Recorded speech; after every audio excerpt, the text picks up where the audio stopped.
Humingi ng paumanhin si Pangulong Bongbong Marcos sa anyay paghihirap na dulot ng pumutok na flood control scandal. Sabay hambing nito sa kanser na kailangang operahan kaya umano niya pinaimbestigahan.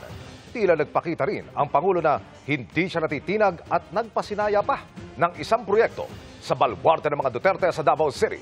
Nakatutok si Ivan Mayrina. Tamang-tama sa Pasko, ang mas mabilis na biyahe sa pagitan ng Silangan at Kanlurang Coastal Area ng Davao City dahil sa bagong Bukana Bridge. Bago buksan sa mga motorista sa December 15, ay in-inspeksyon ito ni Pangulong Bongbong Marcos kanina. July 2022, sa simula ng kanyang termino, sinimulang gawin ang mahigit 1 kilometrong tulay na isa sa 4 na legacy projects sa Davao City at pinondohan ng pautang ng China. Ang estimate natin na ang biyahe na dati halos 2 oras ay mababawasan, magiging mga 25 minutes, 20 minutes na lang. Kaya't malaking ginhawa. Tuloy sa trabaho ang Pangulo sa gitna ng pag-aming may pinagdaraanan ngayon ng bansa na inihambing niya kagabi sa operasyon para tanggalin ang kanser sa pamahalaan. Sinabi niya yan sa pagtitipon kasama ng Malacanang Press Corps. The truth of the matter is, it really has been a difficult time. We are trying precisely to change the entire system.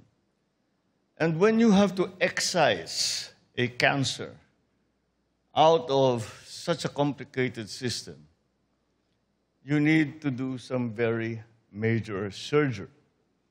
And to do that, and when you do that, you will bleed. And that is what we had to go through. Alam daw ng Pangulo na yan ang mangyayari mula nang puntirihin niya sa kanyang State of the Nation Address o SONA nitong Hulyo ang katiwalian sa flood control projects.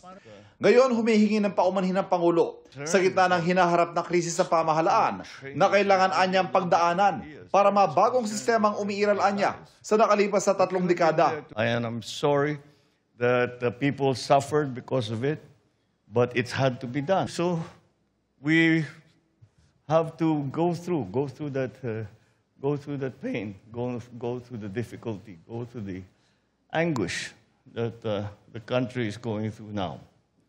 But we're Filipinos. We may be bleeding now, but we will also heal very, very quickly. Isa rin anya sa pinakamalaking hamong hinaharap sa paglilinis sa gobyerno, ang pagkalat ng fake news. In the beginning, we thought it was funny, it was entertaining, but now it's become damaging. Hindi sinabi ng Pangulo kung ano mga partikular na fake news na tinutukoy o kung may kinalaman ito sa mga bidyong inilabas ni dating Congressman Zaldico na nagdadawit sa kanya, sa First Lady at sa anak niyang si House Majority Leader Sandro Marcos sa katiwalian. Dati na yang mariing pinabulaanan ng Malacanang. The government needs the help of all the media to try and explain to people that you have to be more discerning about what you read and what you believe and what you take on. Tiwala ang Pangulo na malalampasan ito ang mga problema. We know what we are going to do, we know what we are doing, and we will continue this campaign against corruption, this entitlement that has shocked everyone, myself included. Nauna nang sinabi ng Pangulo na walang exempted sa investigasyon at siya man handang makipagtulungan kung kinakailangan. Para sa GMA Integrated News, Ivan Mayrina, nakatutok, 24 oras.